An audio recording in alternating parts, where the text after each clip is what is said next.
भैया भाभी की फोटो दिखाओ। देखो फोटो तो नहीं दिखा सकता, ये तुम भी जानते हो, पब्लिकली ऐसे ठीक नहीं है। जिस दिन तुम्हारी भाभी हो जाएंगी उस दिन फोटो भी दिखा देंगे, प्रॉमिस है। इतने समझदार तो तुम हो, ऐसा फोटो नहीं दिखा। बोलो। और चलो उनके घर कोई बता दे जा करके, दे देख लो तुम्हारे क्लास में फोटो चल रहा है। उनके घर बता दे कोई। चलो, अब आप लोग क्वेश्चन पूछ सकते हैं, जो भी कोई क्वेश्चन है। देखो मेरी स्टोरी सुनो, मेरी स्टोरी कितनी सी। हमारा गांव है सिकंदराबाद, जिला बुलंदशहर। यहाँ जहाँ स्टूडियो है यहाँ से 18 किलोमीटर दूर है हमारा गांव। और 18 होगा पक्का, 18 से 19 किलोमीटर है। ठीक है, 18 ही पड़ता है, मतलब दो रास्ते हैं, एक से 18 है। हमारे पिताजी किसान हैं, मम्मी हाउसवाइफ है, और 5 भाई बहन हैं हम। 5 भाई बहन में सबसे बड़ी हमारी दीदी हैं, फिर हमारे भाई हैं बड़े, फिर मैं हूँ, और फिर मुझसे छोटी 2 बहनें हैं। बड़ी बहन जी हमारी टीचर हैं, गवर्नमेंट टीचर। और मुझसे बड़े भाई जो मेरे हैं वो दिल्ली पुलिस में हैं। फिर मैं हूँ, मुझसे छोटी बहन एक टीचर है। और एक बहन हमारी ऐसी है जिसका पढ़ने में मन नहीं था थोड़ा, तो वो हैंडीक्राफ्ट वगैरह में उसका मन था। उसने बोला भैया, उसने मतलब पापा से ही बोला कि मेरा पढ़ाई में ज़्यादा मन है नहीं, तो वो अपना हैंडीक्राफ्ट वगैरह। ठीक है, तो ये है। ये तो हुआ हमारा, मतलब हम लोग कर क्या रहे हैं। हमारे घर में 2 लोगों की शादी हुई है, बड़ी बहन जी की, हमारी बड़े भैया की। और मुझसे छोटी बहन जो है उसकी शादी हो चुकी है। और अब जो और उससे भी छोटी है फिर उसकी शादी होगी। तो ये मैंने ही तय किया है कि ये मेरी नैतिक जिम्मेदारी है कि पहले, क्योंकि हमारे पास पहले साधन नहीं थे बहुत। हमारे पिताजी किसान रहे, तो हमारे चाचा, हमारे पिताजी और हमारे बाबा जी, 3 हिस्से थे हमारी ज़मीन के। और 3 हिस्सों में से तीसरा हिस्सा आप समझ सकते हैं ज़मीन का। और उसमें 5 बच्चों को पढ़ाना, ये अपने आप में एक टास्क है। अब आप बोलेंगे जी अंकल जी ने 5 क्यों करे थे, तो पहले लोग कर लेते थे। स्थिति ऐसी आई कि 5 लोगों को जब बहुत अच्छा पढ़ाना हो, या तो ये कि बहुत बेसिक्स पढ़ाई हो सबकी। जैसे हमारे भैया की तो लगभग बेसिक्स पढ़ाई हुई है, लेकिन हमारी बहन जी की बीएड वगैरह उन्होंने की, सब कुछ। और मेरी इंजीनियरिंग हुई तो उसमें भी मैंने एजुकेशन लोन हमारा लिया गया। एजुकेशन लोन भी बाद में मतलब पटाया गया, वो किसान क्रेडिट कार्ड निकलवा करके। कहने का मतलब है कि बहुत सारे लोन्स थे। और फिर दीदी की शादी हुई तो एकदम से पैसे इतने सारे कहीं से हमारे पास आए भी नहीं कि कोई ऐसा सोर्स हो कि इनकम का कोई सोर्स हो, क्योंकि सब कुछ ख़त्म ही था। और एक कर्जा वो भी था। और फिर भैया की जॉब लगी हमारे भाई दिल्ली पुलिस में 2012 में। उनके भी सारे पैसे, मतलब उन्होंने कभी, कोई इतने साधारण व्यक्ति आप देखते होंगे, अंकित भैया के साथ में अक्सर दिखते हैं वीडियो में, चेतन शर्मा नाम है। तो कहने का मतलब ये है कि बहुत सारे सोर्सेज नहीं थे, उनके भी पैसे घर में ही खर्च हुए सारे। वो इतने साधारण हैं कि उन्होंने मतलब कभी कोई पैसा, शायद मुझे नहीं लगता, अपने पर्सनल, किसी लोग बोलते हैं ना अपने पर्सनल खर्चे पे कोई खर्च कर लेता है, तो उनका शायद कोई ऐसा खर्चा है ही नहीं। तो उन सब कुछ कर दिया। और हम सब की एजुकेशन के पीछे हमारी जिम्मेदार थी बड़ी बहन जी। और इसको मैं इसलिए कहता हूँ कि शिक्षा बहुत ज़रूरी है। अगर वो शायद नहीं पढ़ पाती, वो शायद बहुत अपने लिए मेहनत नहीं करती, तो हमको नहीं पढ़ा पाती। तो वो गांव में 80 से 100 बच्चे, मतलब दिन छिपे हमारे घर, मतलब लाइट भी नहीं थी। और वो दिन छिपे तक ऐसे हम, मतलब कॉपी चेक करवाने में हम भी रहते थे, जोड़ घटाने करवाने में छोटे बच्चों को, तो मतलब बहुत जोड़ दो देख के कॉपी देखनी पड़ती थी। और तब वो पैसे आते थे। और शायद जितना मुझे याद है अपनी याद में, कि हमने जो नए कपड़े पहनने शुरू किए, जैसे एक बेसिक मेमोरी होती है ना, कि जैसे मुझे बचपन तक की अपनी सारी चीज़ें याद हैं वैसे। लेकिन एक बार ये होता कि कभी बुआ कपड़े ले आई, कभी कोई ले आया। पहली बार खरीद के अपनी चॉइस से हमारी बहन जी ने हमें कपड़े दिलाए। वे कुछ खरीदना है तो वो इतना हमारे लिए करती थी, अपने लिए उन्होंने कुछ नहीं किया। और आज भी मतलब उनकी शादी हमारे घर से कुल 7 किलोमीटर दूर ही हुई है। और भाई साहब हमारे, मतलब हमारे यहाँ भाई साहब बोलते हैं जीजा जी को, बड़े अच्छे आदमी हैं, बहुत सज्जन है, हमारे बड़े भाई की तरह हैं। और बहुत ज़बरदस्त आदमी, इम्प्रेसिव। दूसरी बहन के हमारी हस्बैंड है, वो भी बहुत अच्छे हैं। वो इंडियन आर्मी में है, आपका पोस्टेड चल रहे हैं वो वहाँ कश्मीर। तो ये तो घरेलू एक स्ट्रक्चर हुआ। तो इसमें हम पले बढ़े। पले बढ़े तो दबाव होता है एक, कि भाई तुम्हारे ऊपर घर की जिम्मेदारी है, कर्ज जैसे हालात है। और 2 भाइयों में से एक भाई जब सफल हो जाए तो उम्मीद की जाती है कि दूसरा भी हो जाए, जिसकी एजुकेशन एक अच्छी हो। जिसने इंजीनियरिंग कम से कम कर रखी हो तो वो सफल हो। तो हमारा क्या हुआ कि जब जैसी ट्वेल्थ के बाद एक शौक था, बहुत घर बोला मैंने कि मैं इसमें कॉमन ग्रेजुएशन करूंगा। कुछ पैसे का कारण भी था कि भाई पैसे हमारे पास इतने हैं नहीं कि हम इंजीनियरिंग करें एजुकेशन लोन पर। डर लगता था इन चीज़ों से, और अपनी अगर बात करूं बहुत ज़्यादा समझ भी नहीं थी। लेकिन मैं अपनी उम्र में जो मैंने देखा, मैं अपनी उम्र से ज़्यादा समझदार ही हमेशा रहा। कभी कोई ऐसा फॉल्ट नहीं था, कभी हमने कभी कोई गलती नहीं की। एक गलती जिसको मैं आपके सामने पहले ही पेश कर चुका हूँ, वो गलती भी नहीं थी। वो तो बस एक छोटे बचपन 8वीं क्लास में ऐसे ही हमने कोई चिट्ठी दे दी। उसको तुम इग्नोर कर सकते हो, मतलब अगर गलती मानना है तो गलती मान सकते हो। फिर ऐसा हुआ, ये जिम्मेदारी आ गई, तो अपना ख्वाब था कि भाई यूपीएससी देंगे। और बड़ा मुझे रिसर्च का बड़ा शौक था। मैं 6ठी क्लास से 12वीं तक स्कूलिंग, मेरी 12वीं क्लास तक मैं अग्रसेन इंटर कॉलेज में पढ़ा हूँ। और अग्रसेन इंटर कॉलेज मतलब हम साइकिल से आते थे। 6ठी क्लास तक मुझ पर साइकिल चलानी आई नहीं, 7वीं से मैंने सीखी, तो भैया मुझे लेके गए, एक ही स्कूल में हम थे। फिर 6 साल में स्कूल साइकिल से। पढ़ने का जुनून इतना था कि हमारे प्रिंसिपल थे समय सिंह, मतलब आप कह सकते हैं, मतलब एक डिप्टी प्रिंसिपल थे वो। तो प्रिंसिपल तो हमारे वीरखेड़ा गांव के थे, और बाद में हमारा प्रिंसिपल बने आपका, उनका क्या नाम था, बीगेपुर के प्रिंसिपल थे सतपाल सिंह अधाना जी। तो स्कूल जाते रहे, पढ़ाई का इतना शौक था, कार्बनिक रसायन 11वीं क्लास में ठंड के टाइम पर, और मैं कोहरे में अपने साइकिल के स्टीयरिंग पर कार्बनिक रसायन पढ़ते हुए जा रहा था। तो हमारे मास्टर जी साइड में आ गए, समय सिंह जी। उन्होंने प्रेयर ग्राउंड पर मुझे सबके सामने बुलाया, बोले कि ये लड़का किस दिन सड़क पर मर जाएगा। मैंने इसको 3-4 दिन देखा है साइकिल पढ़ते हुए जाता। और फिर मतलब इतना जीएस वीएस का इतना पढ़ने का शौक था, 6ठी से 12वीं तक जितने भी कंपटीशन हुए, चाहे वो भारत को जानो हो, चाहे रोटेट क्लब हो, छोटे छोटे जीएस के कंपटीशन। और भारत को जानो के बारे में अगर आप में से बच्चे जानते होंगे, तो स्कूल लेवल से बच्चे सेलेक्ट होकर के फिर सीबीएसई बोर्ड, यूपी बोर्ड, वो कंबाइंड था। फिर जिले से बच्चे चुने जाते थे, जिले के बाद में फिर मंडल पर, और मंडल के बाद में फिर राजस्थान सेंट्रल एग्जाम होता। तो मैं क्वालिफाइड हूँ, ठीक है, उसमें प्रथम स्थान में रहा। और बहुत वो माइक पे होती थी, ऐसे लिखित परीक्षा नहीं होती थी, माइक पे आपको क्विज में आंसर देना होता था सामने लाइव तुरंत। ऐसे ही चलते रहे, मतलब जीएस का बड़ा अच्छा था। तो बड़ा रिसर्च का शौक था। साइकिल पे गए तो रेल पे अगर देखा Tier 2 क्यों लिखा हुआ है, हर चीज़ का बड़ा शौक था। कॉलेज में 4 साल में हमने पढ़ा सिर्फ और सिर्फ लाइब्रेरी में कंप्यूटर पे गूगल पे जाके चीज़ें ढूंढना, ये क्यों होता है। दिमाग में दुनिया में कहीं खंबे पे कुछ लिखा दिखा, दीवार पे कुछ लिखा दिखा, हर चीज़ के बारे में रिसर्च की, ऐसा क्यों नहीं होता है। बड़ा मतलब एक व्यक्ति होता है ना जिज्ञासु, तो मुझे लगता है मैं हद से ज़्यादा जिज्ञासु हूँ किसी चीज़। कितनी भी टिपिकल चीज़ होगी मेरे सामने आएगी तो पहले मैं उसको जानूंगा। मेरे पास डायरी रहती है, मैं नोट कर लेता हूँ, मुझे इस चीज़ के बारे में जानना है। ऐसे ही अपने बढ़ते रहे, तैयारी चलती रही। तो ये था चलो इंजीनियरिंग हो जाएगी, पिताजी कह रहे हैं तो कोई दिक्कत नहीं है, कल यूपीएससी निकालेंगे। और फर्स्ट ईयर में शायद इसी चक्कर मेरी बैक भी थी। अगले सेमेस्टर में मेरी एक में, क्योंकि इंजीनियरिंग पर जब हमने ध्यान नहीं दिया तो एक में बैक आई, अगले सेमेस्टर में वो क्लियर भी हुई। ये सारी चीज़ें चलती रही। और ये बड़ा भावुक है, इसे तुम फील करना, ये तुम्हारी ज़िंदगी का परिवर्तन कर सकता है।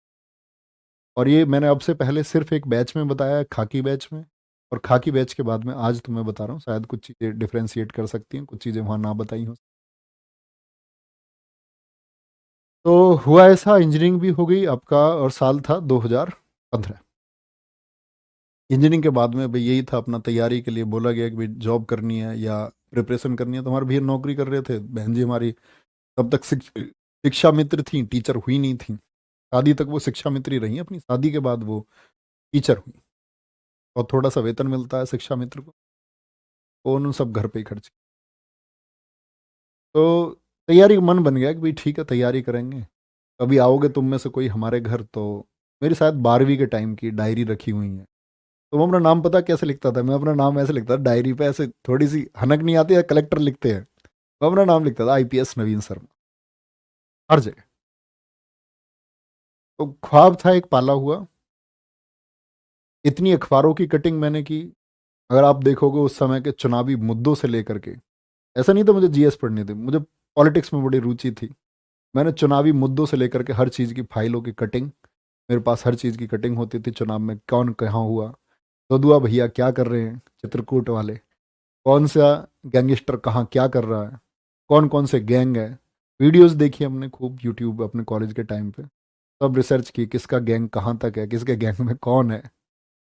और अपना पढ़ाई करते थे बहुत बढ़िया। इंजीनियरिंग में अपने पास किताबें जीएस की रहीं, पढ़ते रहे पढ़ते रहे, गाइडेंस लोगों से रहते रहे। दिल्ली चले गए फाइनली 2015 में, फिर तैयारी करेंगे। और मैं, हमारे चाचा जी हमारे परिवार में लोकेश, हमारे गांव से ही अरुण भाटी दोस्त है मेरे, हम 3-4 लोग गए तैयारी करने। एक हमारे गांव के भांजे थे तो वो गए।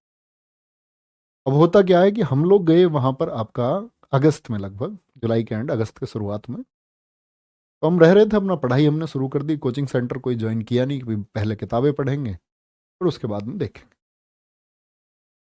और जिन कोचिंग सेंटर्स में हकीकत यह है कि शायद मैं तुम्हें पहली बार बता रहा हूँ कि दरअसल में घर में अगर ये कह के जाता कि मैं यूपीएससी की तैयारी करने जा रहे हैं, कुछ और पढ़ेंगे, हम नोवेल पढ़ेंगे, वहाँ पर हम उपन्यास पढ़ेंगे, तो उसके लिए कोई तैयार भी नहीं होता। तो जहाँ हमने एडमिशन लिया हमने क्लास नहीं की। हम गए, हमने किताबें ढूंढी बाजार में, और किताबें कभी एक पेज चलते चलते पढ़ लिया किसी का, और अपने बैग में किताब रखी एक, नोवेल बहुत पढ़े, कहानियां बहुत पढ़ी, बहुत सारी पुस्तकें पढ़ी। दिन आया अगस्त के बाद में नवंबर का। नवंबर आया तो मतलब उस टाइम ये था कि भाई सीपीओ देना है तुमको। और सीपीओ मेरा 2016 क्वालिफाइड भी हुआ, 2015 एनटीपीसी मेरा क्वालिफाइड भी हुआ। और ऐसे बिगड़ तैयारी के दिए, कुछ ज़्यादा तैयारी से नहीं दिए, क्योंकि मैथ वैथ ठीक था अपने, रीजनिंग में कुछ करना होता ही नहीं है एसएससी की में।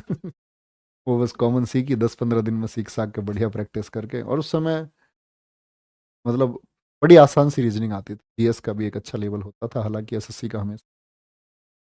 बात आती है नवंबर 2015 की, हमारे पिताजी का एक्सीडेंट हो गया। और उनका एक्सीडेंट हुआ तो ये मतलब एक टर्न था जिंदगी का। एक्सीडेंट होने के बाद में गांव में आना पड़ा। हमारे पिताजी के 17 फ्रैक्चर थे, हॉस्पिटल में रहे, मैं हॉस्पिटल में ही रहा लगातार। और वो गेहूं बोने का समय था। पिताजी हमारे किसान है, सारी जिम्मेदारी उनकी थी। चाचा के हिस्से के खेत भी वो करते थे। और आज हमारे पिताजी की उम्र लगभग अगर बात करें तो 68-69 साल है। और अगर मैं बहन भाई बताऊं तो हमारे 2 बहन भाई और थे। एक बहन हमारी हमारे घेर में ही ट्यूबवेल है, उसमें पानी में डूब करके वो मर गई थी, एक्सपायर हो गई। हम सबसे बड़ी थी, फोटो है उनका हमारे घर पे आज भी। कहते हैं कि वो होती सबसे सुंदर होती। एक भाई था हमारा जुड़वा, ठीक है, वो एक्सपायर हो गया। तो बहुत सारी चीज़ें हुई। और फाइनली ये हुआ कि हम आकर के वो खेत हमको बोने पड़े, क्योंकि पिताजी को वो मतलब लंबा रेस्ट बता दिया, यहाँ से हॉस्पिटलाइज करके फिर दूसरे हॉस्पिटल में रहना है, इतने दिन रहना है, 2 महीने का रेस्ट है उनका। मैंने कहा हम करेंगे। जब मैं गांव में पहुंचा तो मैंने गांव में पहली बार ये सोचा कि मैं पढ़ाना शुरू करूं। 2015 की बात में आप, तो मैंने बच्चों को 10th 12th के जो बच्चे ट्यूशन पढ़ते थे, मैथ और साइंस का ही ट्यूशन सब पढ़ते हैं, इंग्लिश में पढ़ाता था, मैथ साइंस पढ़ाता था। गांव में मतलब मल्टीवर्स टीचर चल जाता है, एक सब्जेक्ट पढ़ा सकता है। तो उसमें क्या हुआ कि हमारे गांव से बच्चे अलीगढ़ पढ़ने जाते थे, और अलीगढ़ में नकल बहुत होती है, यूपी में प्रसिद्ध है। हमारे गांव से लगभग हर साल 50-60-70 लड़के अलीगढ़ से 10वीं और 12वीं पास होते थे। तो पहली बार मैंने लोगों में ये प्रचारित किया कि आपको अलीगढ़ जाने की जरूरत नहीं है, मैं आपको पढ़ाऊंगा, है ना। और आप यहीं कहीं से लोकल स्कूल से फॉर्म भरो, कहीं अलीगढ़ जो 10-12-15 हज़ार रुपए आप देते हो देने की जरूरत नहीं है। फीस मैं 300 रुपये लेता था पर हेड एक बच्चे से। तो कहने की बात है, बच्चे मेरे पास पढ़ने लगे, उनको दिखा कि ये लड़का मेहनत करता है। सबने भेजा गांव में, क्योंकि हमारी बहन जी पहले पढ़ाती थी, तो आप समझ सकते हो पृष्ठभूमि थी, पृष्ठभूमि थी कि ये लोग पढ़ाते हैं। अब उस पढ़ाने में क्या हुआ प्यारे बच्चे, कि कुछ ऐसी इमेज बन गई कि आप लोग जानते हैं कि अध्यापन एक सम्मान की चीज़ है और आपका सम्मान बढ़ता है, नो डाउट।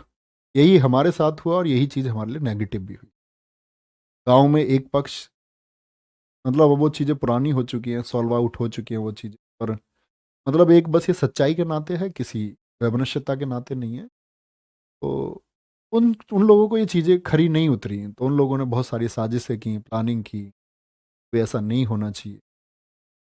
और उसी प्लानिंग में क्या हुआ, वो ईर्ष्या बढ़ते बढ़ते इतनी बढ़ गई कि उसमें लोगों की बदतमीजी हमारे खिलाफ। और वो बदतमीजी ऐसे हुई कि मतलब घर के सामने किसी ने गाली दे दी, किसी ने कमेंट कर दिया किसी के ऊपर, हमारे पिताजी से कुछ। पिताजी हमारे बड़े दिलदार आदमी हैं, लेकिन उनको लगता था यार बालक है हमारे, अभी स्ट्रगल फेस चल रहा है सबका, सब कुछ। मुझे इतना टॉर्चर किया गया 6 महीने तक लगातार कि मैं किधर से निकल के भी जा रहा हूँ तो मेरे ऊपर मतलब ऐसे टिप्पणी की जा रही है। और उस टिप्पणी की मतलब सीमाएं होती हैं, वो सीमाएं पार होते, वो टिप्पणी मतलब बहुत ज़्यादा हो गई। और आप लोग समझ सकते हैं इस बात को, क्या बताऊँ। मतलब उस चीज़ से चीज़ें ख़त्म हो गई। एक दिन ये हुआ कि हमने ये तय किया कि हम अपनी ये पढ़ाई वढ़ाई जो कुछ अपने सपने हैं सब कुछ छोड़ देंगे।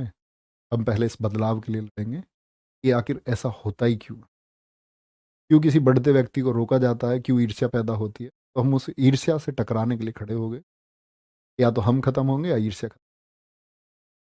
उसमें बहुत कुछ हुआ, बहुत सारे फर्जी मुकदमे लिखे गए, बहुत सारे सही मुकदमे लिखे गए। और मतलब चीज़ें ऐसी ही चलती रही। फिर हम पिस्टल लगा के इधर से उधर, फरारी जैसे हालात रहे। मतलब वो एक मतलब हद से ज़्यादा टॉर्चर किसी को कर देना, वो टॉर्चर जैसे हालात मेरे हो गए। और कई बार मन करता है यार जीवन में कुछ है नहीं, एक एक दिन तक सोना नहीं। फिर ये चीज़ें सॉल्व आउट हुई आपका 2018 में आकर के। हमारे भैया हमेशा से ये सोचते रहे भाई कुछ करना है, सीधे थे, बोले लोगों का काम है तुम ये करो, अपनी तरक्की पर ध्यान दो। तो इन सब चीज़ों को सॉल्व होने में 3 से 4 5 साल का जो गोल्डन पीरियड था अपनी पढ़ाई का, वो ख़त्म हो गया। जो सिलेक्शन था अपना टीपीओ एनटीपीसी, वो किसी काम नहीं आए क्योंकि मुकदमे लग चुके थे, कोई अर्थ उनका नहीं रहा। और फिर अगर हम बात करें प्यारे बच्चे, 2018 में हम गए तो मैं एकांत रहा हूँ 1 साल, एक कमरे में बंद होकर के, एक मानसिक दबाव जैसे हालात में। और मैं हद से ज़्यादा पढ़ा। आप बोलते ना 6 घंटे 4 घंटे। मेरे दोस्त है मेरे साथ मंजीत भाटी, मेरे सबसे करीब मित्रों में से एक। मैं 7 दिन लगातार भी जागा, 7 दिन लगातार। इसको कोई विश्वास नहीं करता, एक वो व्यक्ति है मेरे साथ जो है। तो कहने का मतलब ये है, ज़िंदगी में बहुत सारी चीज़ें आती है और हमने देखा इस चीज़ में नुकसान भी होता है, लेकिन परिवर्तन के लिए बहुत सारी चीज़ें करनी पड़ती हैं। जब आपका अंत होने वाला हो तब आपको अपने रिवाइवल के लिए, जीवन के लिए सब कुछ करना पड़ता है। और मेरा मानना ये है, इन सारी चीज़ों का निष्कर्ष मैं आप लोगों के आसपास क्या पहुंचाऊं कि आप मेरे छोटे भाई बहन हैं, तो निष्कर्ष ये है कि आप मतलब ऐसी चीज़ों से बचना, बहुत दूर रहना। जब आप सफलता की तरफ बढ़ रहे हो ना, तो आप लोगों के सामने हाथ जोड़ के रखना, नहीं तो आपको पूरी ज़िंदगी मलाल रहेगा कि आप ये कर पाते। और फिर सारी परिभाषा, सारे इस चीज़ का शायद जब लग रहा था जीवन में कोई अर्थ है नहीं, दिल्ली थे, भैया ने बोला कुछ करना, तो प्लान बनाया, 20 स्टूल खरीदे और कोचिंग सेंटर अपना शुरू किया। हालात ऐसे थे मुकदमे के चलते हुए कि एक इन्वर्टर तक हम नहीं खरीद सकते थे कोचिंग सेंटर के लिए, कि भाई लाइट रहेगी, अंधेरा रहेगा, सर्दियों के समय पर कैसे पढ़ाएंगे। पहले तो गांव में शुरू किया, थोड़ा सा उजाला निकले तब पढ़ाना शुरू किया। 20 बच्चों से शुरुआत की, नहर पर पहुंचे, दम लगाया, बच्चों से बोला पूरे दिन घर जाने की जरूरत नहीं है, खाना लेके आओ, तुम्हारा भाई तुम्हें पढ़ाएगा। पूरी रात क्लास चल रही है, गद्दे बच्चों के लिए खरीदे, सब अपने घर से लेकर के आए। हॉर्न में ऐसा रोड की आवाज़ पर पढ़ाना शुरू किया। और उस गले में जो चीज़ें दिक्कत आई वो तभी से आई। नॉन स्टॉप पढ़ाया। दिल्ली पुलिस का बैच था जब पिछले वाला 2020 का, और मैंने ऐसी प्रॉमिस कर दिया कि 6 से 12 बजे तक मैं तुम्हें पढ़ाऊंगा। गर्मियों के टाइम पे लॉकडाउन का समय था, ना पंखे, गांव में जंगल में बाग था, अस्तौली गांव में हमारे पास। तो वहाँ एक स्कूल था, ना तो वहाँ इलेक्ट्रिसिटी कोई सप्लाई, इतनी दूर जंगल में कहाँ ही सप्लाई होगी, ना पंखे ना कुछ। बच्चे तर पसीने में, मैं तर, लेकिन लगातार हम 6 घंटे पढ़ते। और सारे बच्चे वो लगभग बेहतरीन माइंडसेट के बच्चे हैं, मैं आज देख पाता हूँ सबको, शायद एक जागरूक नागरिक भी हैं जो ऑफलाइन स्टूडेंट। फिर उसके बाद नहर पर आए, नहर पर आने के बाद में फिर जिंदगी संवारने का काम अंकित भैया ने किया।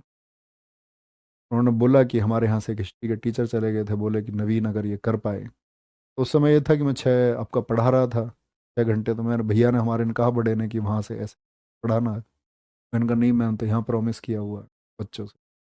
बोले शाम को पढ़ाऊंगा। पढ़ाएंगे।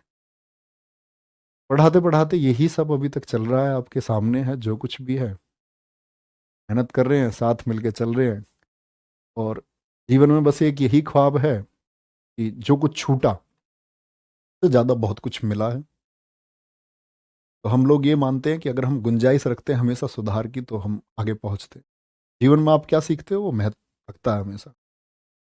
आज शायद हम कहीं डिस्ट्रिक्ट मजिस्ट्रेट भी हो जाते तो शायद इतने लोग हमें नहीं जान पाते। कहीं हम शायद आईपीएस भी होते तो लोग हमें नहीं जान पाते। हम कहीं इंस्पेक्टर होते तो नहीं जान पाते, सब इंस्पेक्टर होते नहीं जान पाते। हम कहीं रेलवे में काम कर रहे होते लोग इतने हमको नहीं जान पाते। और सबसे बड़ी बात है, सर्विस सेवा हम इतने लोगों को दे ही नहीं पाते। एक डिस्ट्रिक्ट मजिस्ट्रेट चंद लोगों को सेवा दे पाता है अपने पूरे जीवन काल में। एक आईपीएस चंद लोगों के लिए सही काम कर पाता है। एक सब इंस्पेक्टर ना के बराबर लोगों के लिए सही काम कर पाता है अपनी ज़िंदगी में, राजनीतिक दबाव के चलते हुए। लेकिन मुझको लगता है कि हम लोग जो काम कर रहे हैं पर कोई ना तो कभी दबाव बना सकता और हम हज़ारों घरों की ज़िंदगी संवार सकते। उस दिन प्रण किया कि अपना ज़िंदगी, जिस दिन वो मैंने 20 स्टूल खरीदे, कि हम कभी ना तो कभी कोई फॉर्म भरेंगे, आगे केस मुकदमे सब खत्म हो गए। लेकिन हमने डिसाइड किया हम पूरी ज़िंदगी अब अध्यापक रहेंगे। Teacher means teacher. ऐसा नहीं कि अपनी तैयारी करेंगे नौकरी लग जाएगी, नौकरी करेंगे बच्चों को आज पढ़ाएंगे कल नहीं पढ़ाएंगे परसों चैनल बदलेंगे, नहीं, एक जगह पढ़ाएंगे। अपने अंतिम क्षण तक, अंतिम सांस तक पढ़ाएंगे। बच्चों में वैल्यूज डेवलप करेंगे। बच्चों को सिखाएंगे कि शिक्षा क्या महत्व है। सब कुछ चल ही रहा है, कोई दिक्कत नहीं है। और बाकी अगर बात करते हैं, वे बच्चों तक तो हम है ही, जिंदगी हम संवार पा रहे हैं। और एक चीज होती है धन, के बारे में शायद कभी कोई ऐसा अंत रहा नहीं। इसके बारे में हमारे चैनल के ऑनर जानते हैं कि धन से मेरा कितना लेना देना है या कितना नहीं है। वो चीज़ें मैं आपके पास डिलीवर करूँ तो वो शायद एक झूठ होगा, सत्य होगा, तो कभी उससे कोई वास्ता। आज भी हमारे पैसे हैं, मेरे भैया और ये दोनों आपस में मित्र हैं, अंकित भैया। मैंने कहा मेरे जो भी पैसे हैं मेरे भैया के पास, वहाँ पहुँच जाते हैं, कोई दिक्कत नहीं है। तो मैं ले लेता हूँ जो मुझे ज़रूरत होती है। इतना ही सीन है और बस मेहनत करते रहेंगे, आगे बढ़ते रहेंगे। अपना ख्याल रखो और मतलब तुम मेहनत करो, अपनी योजना बनाओ। और जीवन में कहते हैं ना, आपको एक चीज़ सिखाई जाएगी कि नसीब में जो लिखा। मेरा मानना है प्यारे बच्चे, नसीब ठीक है, हमको हर चीज़ को वैल्यूएशन देना चाहिए। लेकिन मैं आपको एक बात बताता हूँ, सबसे बड़ी चीज़ योजना होती है। आपके पास एक बेहतर योजना है और आप उस पर काम करेंगे तो आप ज़रूर सफल होंगे। और वो चाहे आपकी सरकारी नौकरी की बात हो। मैं बोलता हूँ ना, आप में से हमेशा सारे बच्चे सफल नहीं हो सकते, लेकिन आप में से बहुत सारे बच्चे सफलता के ऐसे मुकाम भी लिखेंगे जो किसी ने ना लिखे होंगे, जो आपने स्वयं नहीं सोचे होंगे कि आप इतने सफल हो सकते हैं, आप इतने सफल हो जाएंगे। मेरे को अभी भी पूछा सर आपकी कितनी सैलरी है। एक डिस्ट्रिक्ट मजिस्ट्रेट अगर ईमानदारी से जितना 10 सालों में कमाएगा इतना हम एक महीने में ईमानदारी की बात कर रहा हूँ मैं। वो भ्रष्ट हो जाए तो बात दूसरी है, वो भी एक अलग विषय है। मुझे लग रहा है मुझे सारी चीज़ें आपको बता देनी चाहिए। तो अपना ख्याल रखिए बहुत सारा। और ये भावनात्मक चीज़ें हैं, मैं इनके लिए परेशान नहीं होता, नहीं तो मैं इन चीज़ों के लिए बहुत दिन रोया भी हूँ। बहुत मतलब मानसिक वेदना होती है ना, वो उत्पन्न भी हुई है। लेकिन अब ये चीज़ें, थोड़ी सी नमी आती है आंखों में, लेकिन अब लगता है सब सही है। ये जीवन का एक अध्याय है। मुझे लगता है मेरे अनुभव का सबसे बड़ा कारण यही है कि मैं हर वर्ग में जिया हूँ। हर वर्ग से मतलब शिक्षित वर्ग से लेकर के इसी दौर में मैं बहुत सारे अफसरों से, बहुत सारे राजनीतिकों से, अपने मामले में, अपने बचाव में, लोगों के बचाव में बहुत सारे लोगों से मिला। बहुत जीवन में भागदौड़ रही 4-5। तो ये शायद मुझे लगता है तभी का अनुभव है और ये हमेशा काम आता है। हर एक फील्ड में हर जगह काम आता है और ये मेरे काम आज भी आता है। बस आप लोग अपना ख्याल रखिए। अंतिम क्लास है, ये चीज़ें आपको ऐड होके मिल जाएंगी तो अनुसरण करना। मैंने 2 लेसन आपको बताए कि ज़िंदगी में आप प्यारे बच्चे बस आगे बढ़ते रहना। कभी भी कितनी भी नेगेटिव हालात आ जाएं, कितनी भी गड़बड़ आ जाए, आपको लगेगा आप इसके आगे नहीं कर पाओगे। चाहे वो पैसे की वजह से हो, चाहे वो आर्थिक तंगी की वजह से हो, चाहे वो सामाजिक दबाव की वजह से हो, आपको लगेगा आप इससे आगे नहीं बढ़ पाओगे। लेकिन आप बस ये थॉट प्रोसेस अपने दिमाग में मत देना कि तुम इससे आगे नहीं बढ़ पाओगे। तुम हमेशा खुद से कहना, खुद के ऊपर, बोलते हैं ना खुद के ऊपर विश्वास। अगर आपको आत्मविश्वास होगा ना कि मैं इस बॉर्डर लाइन को पार कर जाऊंगा, तो तुम कर जाओ। अपना ख्याल रखें बहुत सारा। बाय बाय, टेक केयर, जय हिंद, जय भारत, जय माँ सरस्वती। मिलेंगे प्यारे बच्चे आपका 26 तारीख को मिलान सीरीज में, और उसके बाद में फिर ऐसे ही आपका प्यारे बच्चे गागर में, सागर में, और आगे आप जब तैयारी करते रहेंगे तो आगे किसी बैच में, और जब आप सफल हो जाएंगे तो आपकी सफलता के बाद में गले मिलने के लिए तैयार आपका भाई नवीन। ठीक है, टेक केयर, जय हिंद।